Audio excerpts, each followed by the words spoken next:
Undivided Bridge podcast, a congregation of young voices from the neighborhoods of Chicago who wants to close the gap between people who may never cross paths otherwise. As the modern world continues to change rapidly, we must adapt together as a city. So, on this podcast, we have conversations about anything that affects our everyday life, how we eat, how we learn, how we create, and how we plan for the future. So, join us on this journey as we discover more about the communities around us and to do our part to talk solutions for the greater good.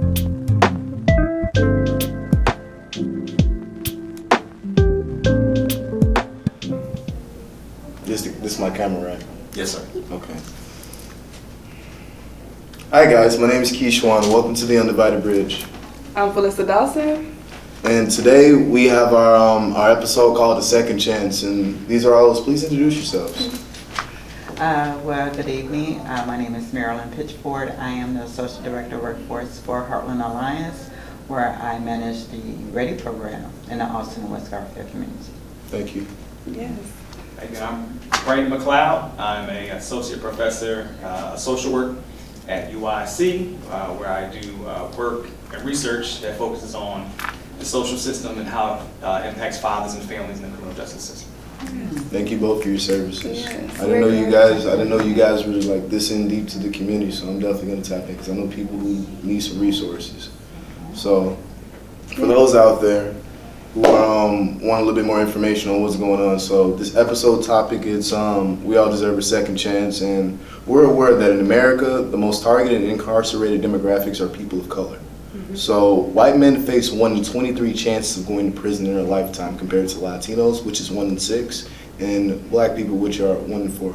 So with that being said, this relentless pattern continues to break down family units and keeps the racial power structure in place. So we're here to learn more about this phenomenon and how it plays a part in our lives and what we can do to break that stigma. All right, but before we get into that deep topic, we wanted to break the ice and warm up with you guys, even though we had a nice conversation with you already. My question for you all is, what does a typical day at work look like for you? Ooh, a typical day. So my day starts at 4:45. I get up in the morning, just to take care of myself, to prepare what to go work with the man that I serve. So it's prayer, working out, tea, and just having my mindfulness moment. So once I get to the office about 8:20, with the team we check in at 8:30. After that, I'm preparing light refreshment for the man that we serve. That's coffee, tea, oatmeal, some light refreshments, because we know that sometimes the last meal the guys probably had was when they was there and programmed the day before. Once a month on Mondays, we try to provide that hot breakfast for the guys. And so after the team check-in, I have job coaches. We have job coaches and crew chiefs. So in the morning, the crew chiefs go to a post where they greeting the men in, just taking a post on how they're coming in, going through the safety process. And that safety process could be triggering sometimes for the guys because it's the metal detector and things of that nature. And then they come upstairs and go to a room where job coaches is facilitating cognitive behavioral therapy. Which the guys record, they call it CAD, Control Alt Delete. And so they get an hour and a half cognitive behavioral therapy, CAD, and then once they get to a certain amount of hours of CAD, cognitive behavioral therapy, they go out to work, and where they're working for 4 to 5 hours a day or 20 hours a week, and they earn $15.50 an hour. So at Heartland Alliance with Ready, it's a transitional job opportunity for the men that we serve, but we also, before they can take advantage of the cognitive behavioral therapy, meaning the work experience, the transitional job experience, we offer them the cognitive behavioral therapy because we know the men have went through a lot of trauma, just preparing them to go into their work sites and just taking directives from people who don't look like us. And it can be a conflict at times. And so how do they solve that conflict before they've escalated to a level. So the men are with us until about 4 o'clock each day. After that, the team, we come back together and we just debrief on how was the day, any safety concerns or any challenges. So we're not doing this alone. We also have our outreach partners who also in the same building with us, just checking in together collectively, any concerns or challenges that might come up with the men that we serve. Thank you so much for Seriously. being vulnerable and telling us about your day. You seem like you have a huge plate and you balance it so well. It's quite remarkable. Thank you. Yes. So that leads us to the same question. It's not as interesting. You know, my professor hat that I wear now is much different than what I used to do as a nonprofit advocate and so on. But as a professor of social work, it depends on the day. But I definitely like starting off with a focus on self, right? The spiritual side, meditation, whether it's yoga, and I like to try to get involved in Muay Thai kickboxing, to be honest. So a couple of days a week I try to get myself. You know what gym you go to? I've been searching for It's a place called Chicago Muay Thai up in Lincoln Park. Oh, wow. Yeah, so I try to do a little bit of that every now and then. But then the work that takes place really focuses on teaching students, master's students, PhD students. And so, as you can imagine, there are a number of emails that come through. They have to deal with advising, assignments, and so on. But then also on the research side, where we're working with state agencies that are working on whether it's issues related to housing, child support, or criminal justice related foci. We try to assist them with data and research in a number of ways. So that's pretty much what I focus on in my work. Thank you guys both. So, since we already talking about the good, let's talk about the bad. Yeah. Since you guys are very, very versed in your professions, what programs or institutions do you guys see that are like upholding this narrative that you guys constantly push to change? Oh. All right, let's call them out because we Yeah. always It's say we got loaded, it's resources. loaded, but we got it. Now, are we asking the ones that positively or negatively? I want to say negative Yeah, because negative you guys first, are yeah. like the pillars Exactly. of positivity when it comes to resources. Yeah, what's your thoughts on that? I think it's entrenched in our society, right? And I know we can feed off of this because the United States was built on systems of structural violence. Yes. And some of those systems you're talking about, the criminal legal system, right? Child welfare system, the public welfare system, right? Schools, law enforcement, housing, and all those discriminatory practices that really take place that harm people or poses barriers for people meeting their basic needs. And then that creates an interpersonal violence because of withholding those needs that people need to make sure they survive. That's really the focus there. I think we need to address those institutions. Agreed. Yes, yes. Same thing with you. Yeah. I ain't even said Big that. pop questions. Yeah, I would, one of the biggest challenge that I see with the men that we serve here is housing. That's housing system is like, Yes. I would say 98% of the men that we serve are homeless. Sleeping in their cars, sleeping in abandoned buildings, going from shelter to shelter, couch surfing, in the parks, on public transportation. Housing is one of the biggest needs, just due to prior records. They can't even get into housing as a challenge. That is housing I would push. I definitely got peoples that I know, whether it's family and friends and associates, whose number one problem, which leads to more problems, is just a safe space for them to call their own. So when I look at the housing market, and right now we're shooting this in Oak Park, I see all the abundance of houses, the architecture, they pride themselves in the architects and the designers that came in this neighborhood. But on the other side of the border, we don't have those same precedents. Yeah. Which is why, once again, I do thank you for you definitely pointing out that the homelessness is directly tied to all the other problems that we have. Because there was a time where I had difficulties, and there was, again, people that I know that had those same difficulties. We just never had straight answers in terms of like what we can do and how we can defend ourselves in this housing market. Yeah. With that being said, that leads me to my next question for you guys. How much of the crime rate is connected to the access of safety my question is, hold on, let me Go ahead. rephrase that. Yes. How much does the crime rates connected to the access of safety? Like, how does these crime rates affect what you're doing? Like, how does that like mess up what y'all got going on? So what I'm hearing, the question is, how does the crime affect what we're actually doing?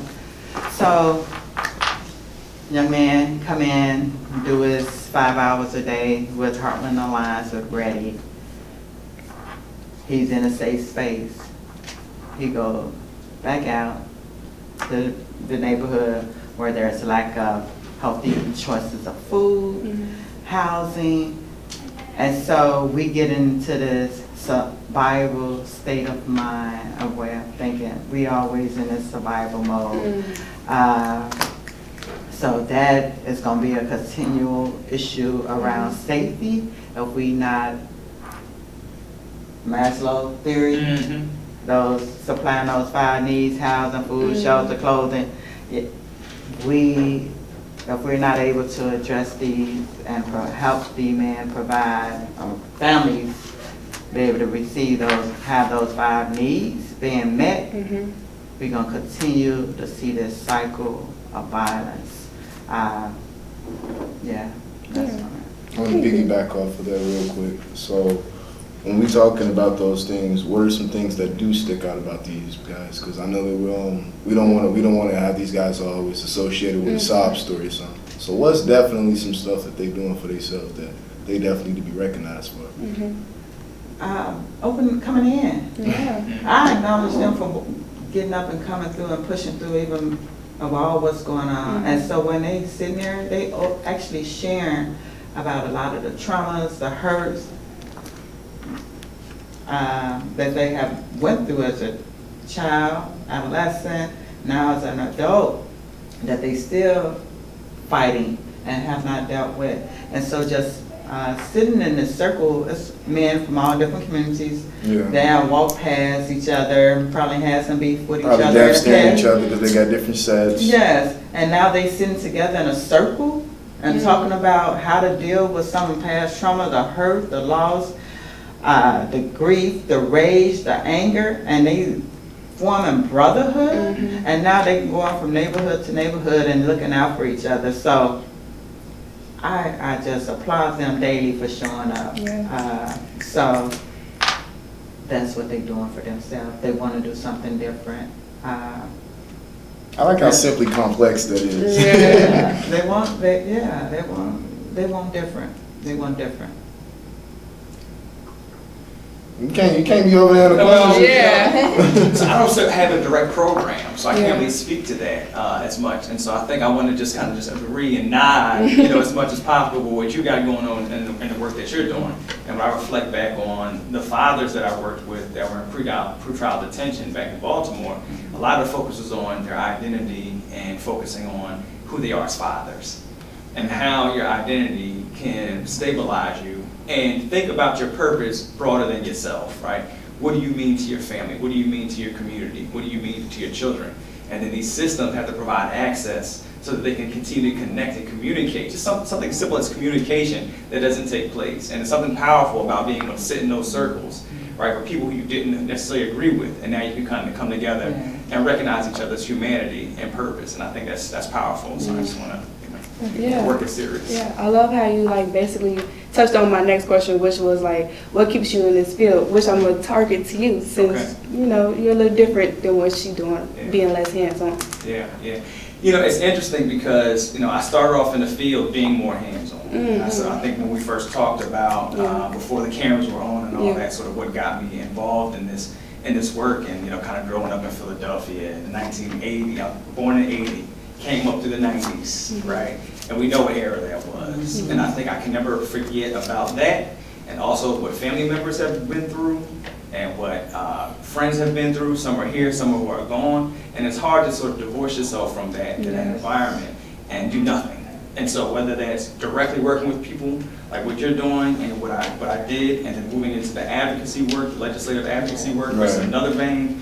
But then moving from that to the research, and to provide that research back to the practitioners and to the legislators who need to know what the evidence-based practices are so that we're serving people. That's sort of where I see my role, and that keeps me going.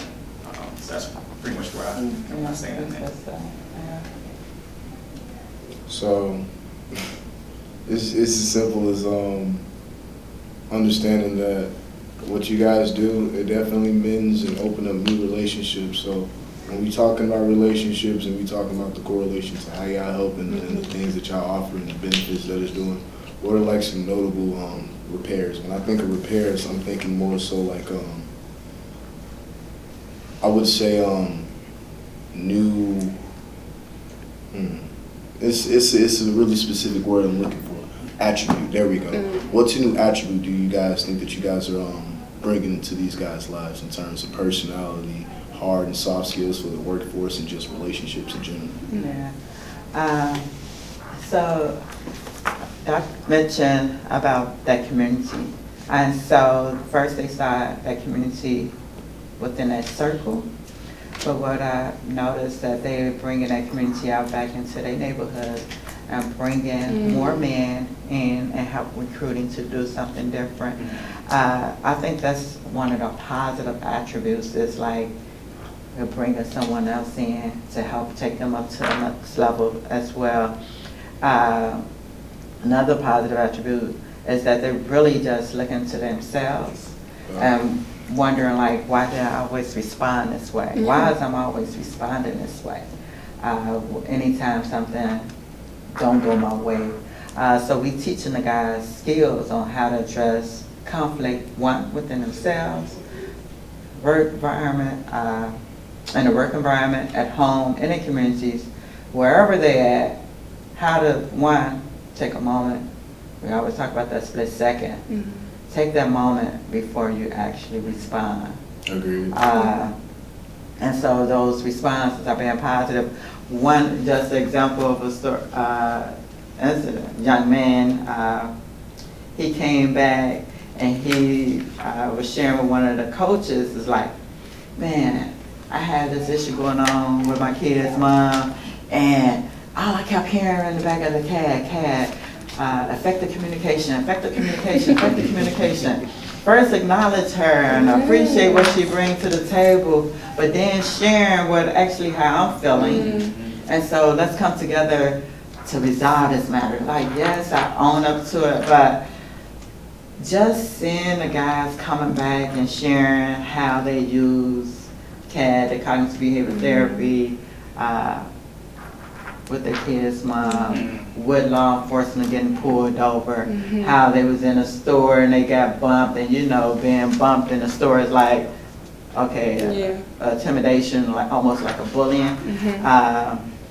But just hearing them share daily is awesome. I had a young man today, we did this end-of-month celebration, so guys, as they complete their 12 months, we acknowledge them, celebrate whole cap and gown, and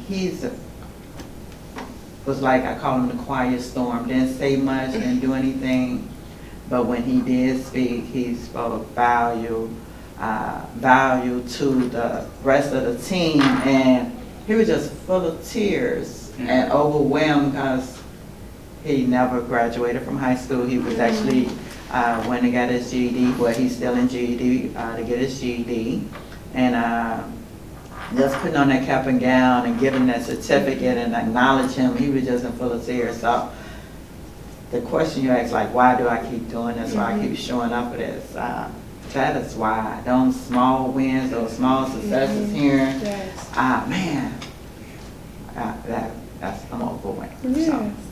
That's so wonderful. Like, I heard you mention circles, so that kind of tied in with restorative justice peace circles, right? Yes. So you say CAD, that's basically like the program y'all run. That's connected to the RJ as well. So like, how does y'all curriculum kind of like look like within that? Like, do y'all have a structure similar to RJ's peace circles? And like, how do it takes the men time to warm up to that? How does that look like? So we changed our curriculum. This is our third change in the curriculum.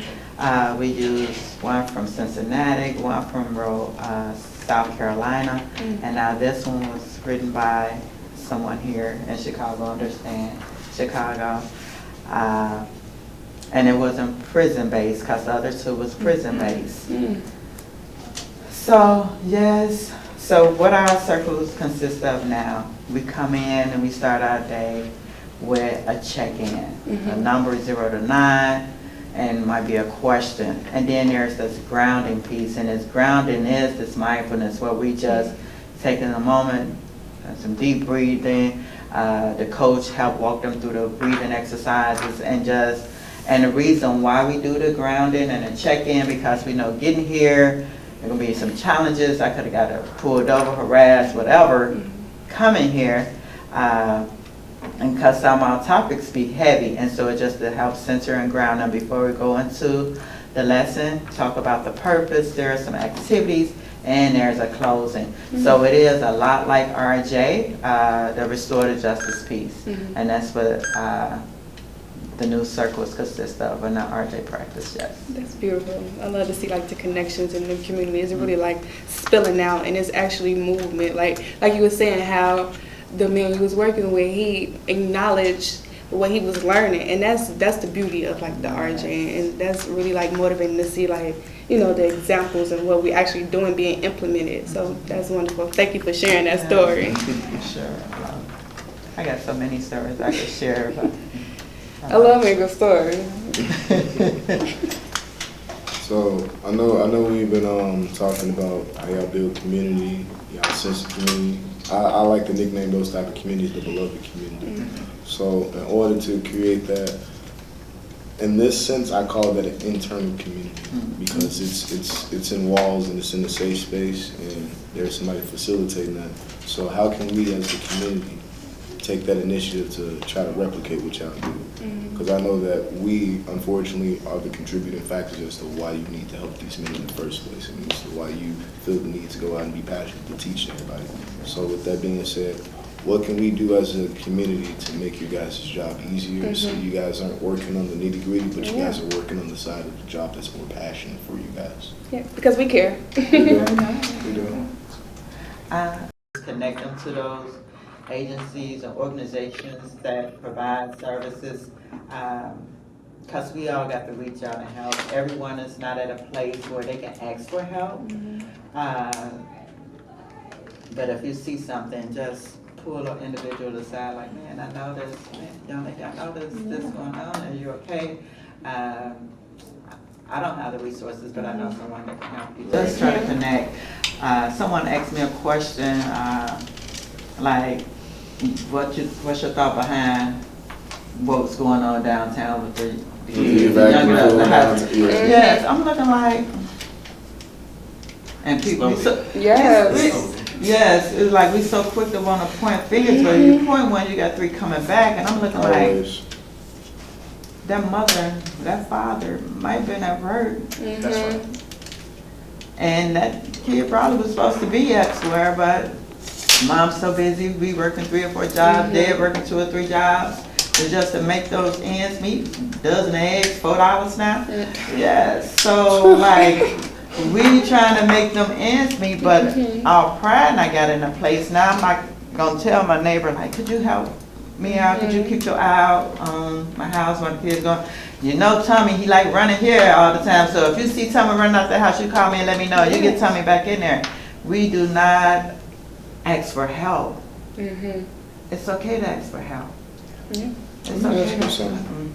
Go ahead. Oh no, I was just thinking, like, you know, you bring up such an important point about families working 3 or 4 jobs, right? And sometimes we always look at the individual behaviors, but this goes back to the structural violence, right? Yes. What would it mean if wages were higher and you only had to work 1 job, right?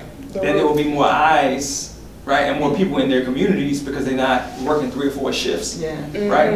And what would that mean for many of those youth, right, and young people who are downtown? It means that communities will be present, right? And so that just kind of just gets me going. Like, sometimes we always focus on the behavior because, to your point, it's easy to look at what individuals do, but not to look up at what these legislators, these governors, these mayors, those who are, you know, policy makers, are doing or not doing, right? And so it's so important to kind of focus back on that, the larger macro issues that are right in front of us, but we don't even begin to think about. Yeah, I touched on a very good point. Like, many of my program workers and whatnot, they actually asked me about, like, how did I feel about, like, the teens being downtown. I feel as if we turn a blind eye on the good things that's actually happening within the community, such as my peers right here. We're doing something for the community. And it's as if, like, the media is trying to, you know, implement even more programs, and it's making us more segregated than unity. Like, unity is what we really need in the community. And this leads me to my other question. I got a lot of questions for you. Me being a youth, I always heard about the school to prison pipeline. So I wanted to, like, you know, hear your thoughts on that, and, like, what are some ways we can combat that as youth and as like, you know, older adults as well too. So. No, to piggyback up there, got a lot of people over here purposefully for the narrative, giving certain positions of people to do undesignated jobs. Like, what are we gonna do with the police officers being social workers? But people are not acknowledging that there actually need to be social workers not doing the police job and vice versa. So, like, how do we create, to add on to that question, how do we create a checks and balance system in this environment to encourage accountability and encourage communication? Because there's, I sense, an imbalance in the community to where everybody like, well, it's either me or you, because I barely got anything, and if I say something, I might lose it all. And I'm sitting there working 3-4 jobs just to barely have this, and I still got an ungrateful kid at home. I'm not saying some kids are ungrateful, but I still got such and such at home defining these factors. So. But such and such is in an environment that's negatively impacting them because of the instruction that we have in school. So, really, that's our question. We just ranting. School to prison pipeline? Yeah, basically. Yeah. I mean, it's loaded, right? So, I mean, you know, on the one hand, it's like schools shouldn't be places where harm takes place. Schools should be trauma informed, right? When we say schools, we have to unpack what that means, right? Is it just the teacher, right? Yes, it's the teacher, right? It's also the counselors, it's the school social workers, right? But what happens when there's one school counselor, one school social worker, right? And you have so many students, right? People are going to fall through the cracks, particularly students who don't come to the radar, right? Who might not be the behavioral problem, but they're going through something, and once unchecked and never addressed, then they commit some sort of behavior, whether it's internal or externalizing behavior, that causes harm to the community, right? And so that needs to be addressed. And it's not just a teacher thing, it's not just a school counselor thing, but it's also safety personnel, it's also janitors, it's also food workers, peers, and families, right? So we all sort of play a part in that. But there's got to be some sort of culture of warmth that takes place, and a culture of belongings, and the school should be that. But there also should be a code of conduct. And when that code of conduct is breached, right, when that contract is breached, somebody has to be held accountable, right, whether that's an employee or a student or a family member. So, backing from this, I want to ask y'all another question. It's going off topic, but not necessarily. So, when we talk about impacting this, that, and the third, I want to ask, how do y'all feel about what y'all doing? Do y'all feel proud of y'all work? Do y'all feel like I ain't got enough space to be passionate enough to help them the way that I want? Like, where do y'all feel like y'all fall in y'all work to work? Y'all feel like y'all are definitely promoting the community, but you're not conforming to the world that we know is capitalism? Because I feel like it's all going to go tie back into money. I need to pay my bills too. I need to make sure that I get home safely too. So, like, where's that line? Man, that is true. I always say, I want to get back home the way I came. Let's be real. Yeah, it's been real. Getting called when I did ceasefire, getting called and responding to shootings to 2 or 3 o'clock in the morning, and going to the hospital when everybody is up here, escalator high, and people will come and shoot at the hospital. Been at places where the shooting actually came with police out there, gunshots. And ducking behind cars. So yes, I want to get back home to my family too. I got family that's in the street too, and they're like, people love me. So I do not want my people back out there in that environment. But yes, the money, it don't pay what we should be getting paid. Yeah, for work come on, that we let's be do. honest right now. Okay, I'm being transparent here. I'm real. And the funders, you do have. Don't get me these started on benchmarks. funders. I know. You have these benchmarks you must meet. You give them what they want, so you can All the continue. logistics, So you can keep receiving the funding. But when I get the funding, every dime that's for client support, they getting that in some more, and I'm asking for more. Because that's how I'm gonna address housing. How am I gonna tell someone to go to a trade or get into employment, and I got a check, but I can't even get an apartment? You asking me to address real big problems with no funding for you. You asking me to solve a whole global problem with Without just housing, Come on now. I can't even get my license back because I got child support, and I got this child support was I was getting these child support fees when I was in custody in Department of Correction. Like, how he was gonna pay child support and he's in Department of Corrections. Now I can't get my license. Suspended. Suspended. I want to get into carpentry in the Revolution Workshop, but I can't even get my license because that's required. Like, now I got to get, like, the system look like, I need y'all to do something about all these things, and I keep snapping my fingers and closing my eyes because you bringing up too many situations I'm Because I familiar would with. go on a tangent about this, like, help. If you're talking about you really concerned about the violence in the cities of Chicago, Philadelphia, I was ready in Philadelphia, now I'm going there, and LA.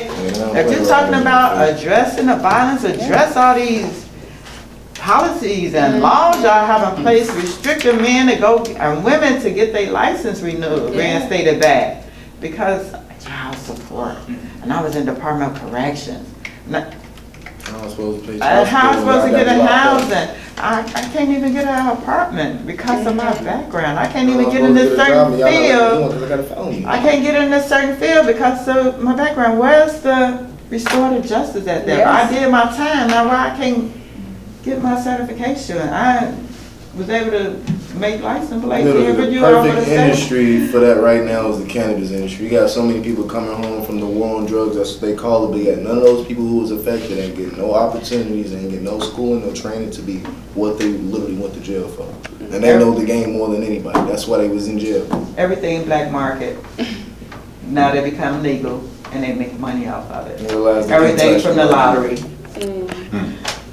Which is supposed to be funding our education system. That makes them, the lottery getting millions and billions Hundreds of yearly. millions of dollars. And our school system is still having the challenges. And You that's what still over there got Yeah. subs Yeah. over there. I'll be substituting schools, and I ain't even think I'm over here in schools over there in Wicker Park doing the substitute. I'm like, y'all thought y'all had money over here. Now I'm going over here to Humboldt Park, and I'm like, y'all needed the money more than. So I'm going to different schools to understand the damn balance. Yeah. So yeah, so I'm the one that at meetings, my co-worker, my peer who managed the North Lundale site, she said if Mariyln ain't got it done, it ain't gonna get done because I'm the one that gonna go in and, y'all saying that, and I'm gonna go back and run the program. if our best site ain't getting done, y'all doing something wrong. Yeah, I listen and hear, that's what you want, that's what you want. I'm gonna go back and do it the way I know it's gonna work for the guys that I'm here to serve. I listen to them. They tell me what are their needs and they want. So, yeah, I'm the one that, here she comes, there's some trouble. Here she comes. You missed to get it done. No, I like that. As soon as you walk in the area, it's time to get to work. I like that. Because usually when people walk in, not for me, but I noticed that a lot of people are supposed to be authoritative figures. They don't get that type of reception. It's not for to make her life hard because my life hard. Because she don't give me access to make my life easy. Right. So I want to target my question back to you. Like, what are your... Go ahead, How do you feel about your impact? I'm sorry, that was just a tongue twister. How do you feel about your impact? That's a great question. So I feel like it's sort of a mixed bag, right? Because on the one hand, impacts in the academic realm is focused on research productivity and how that's disseminated, and how that then makes an impact on policies and people's lives. The issue with that is how academic institutions are set up is these are not even accessible to the public. A lot of research is not, right? Look up an article I've done on fatherhood and incarceration. If you don't have access to that journal, you can't access it. Yeah, you gotta be affiliated. Right, you gotta be affiliated. No, UIC. No, for real. Right, you have to be affiliated, and that's unfortunate. And so a lot of times we look at impact as these research articles, but what about that op-ed that then helped, a legislator read that and the general public read that, and then that changes a public opinion. Access. Right, and that public opinion then changes a policy that allows for more housing, right? That pushes back on discriminatory practices so people with records can then get housing without issues, right? But if that's trapped up in a journal somewhere, in some report, that impact is null and void. Yeah. And so I find that problematic. So if I'm gonna weigh my impact right now, it's not enough. Yeah. It's not enough. And I feel like the work that you do on a day-to-day basis, that's impact, right? And the work that I used to do in the policy realm, trying to advocate for laws, that was impact. So I feel like a lot more needs to be done. Yeah. So. Yeah, you enlightened me. I didn't know most of the journals was like locked and key. That's why I was always was confused about all this knowledge that we have about certain things and why our general public act is so uneducated with certain things, and that just makes so much sense. But we are going to have to wrap this up, and I have one last question for you guys, and it is: how do we preserve this change you guys are a part of? Like, how do we preserve this? I want my kids to enjoy this too. I think this is important because the work that you all are doing, right, you're getting this out, right? Who would hear about our work besides our funders and the people we hear about day to day, right? You get this out, this then funds the work that you do, right? You're ready and so on. We got to put this out there, right? We have to publicize the good that's happening in the communities, right? Because there's this narrative, right, that everything is negative. But we need to hear about the work that nonprofits are doing, that Mariyln is doing, and so on.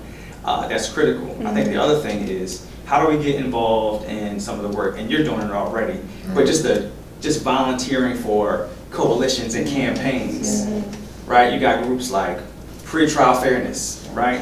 Coalition to End Money Bond, right? You have issues going on right now in Cook County where there's a book ban, where people can't access books if you have more than 3 books.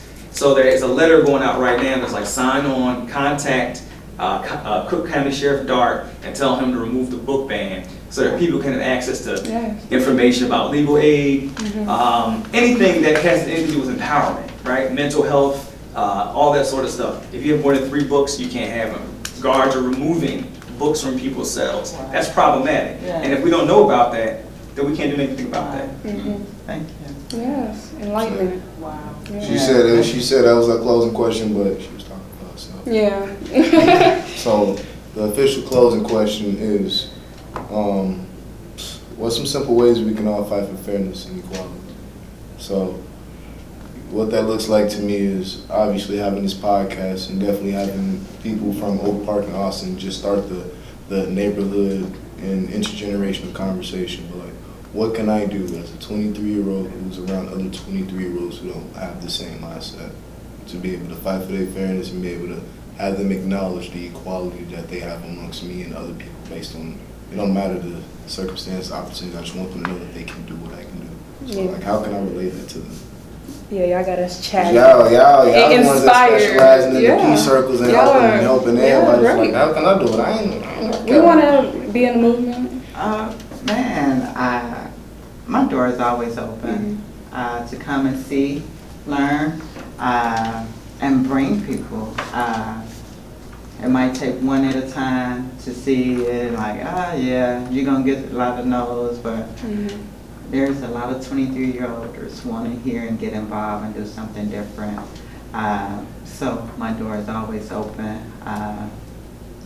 And if it's ready, it's not a place for them. Mariyln Alliance, there's other organizations that I partner with in Austin and in West Garfield, because we all neighbors right on top of each other in North Lawndale. Yeah, I'm in North Lawndale right now. Yeah, connect you to. So yeah, that's me. I like to network. If I ain't got the information or the resource, I'm gonna connect you to someone who do have that resource. But yes, bring them, flood me with them, because I want them, they all want to do something different. I don't care what nobody said about my babies. They do. They just don't. Yeah, I'm about to say the same thing I just said before I asked the question. We just need to get it to the. What about you, Professor? Because I'm going to school this fall. I might take some classes. Come on through. I agree with that. I mean, one thing, me moving from Philadelphia, Maryland, and here, there's so many organizations that are doing and coalitions doing so many amazing things that it's almost overwhelming. And I feel like there's not a gap, right? You should be able to access any of these organizations that you're passionate about and do the work, right? And to your point earlier, somehow get hired at some, it's good to do the volunteer work, but at a certain point it's like, okay, that's been great, I got my feet wet, employ me. Particularly for people who've had the lived experience, right, who do their work. Bring them to the next level, employ them for the good work that they do. So I think that's the way to get involved. I'm glad you mentioned that, because some of the guys that have went through the program, did the 12 months, 18 months with us, are actually now staff on Harlan. Higher within. That's a great way to close this out. The full circle. Yes. That's and my motivating. goal is that there will no longer need of radio violence prevention. I want to be put out of business. My goal is no nonprofits exist because that's the reason why they exist, because there are disparities in society. It needs to be whole. We all on the same page. Yes. Thank you guys. We appreciate y'all. And thank you guys. So with that being said, once again, if you haven't heard me in the beginning, I'll say it again. This is the Undivided Bridge. I'm Keishjuan. I'm Phillissa. And thank you guys for coming. Thank you guys for coming. Yes, Thank you. Thank you.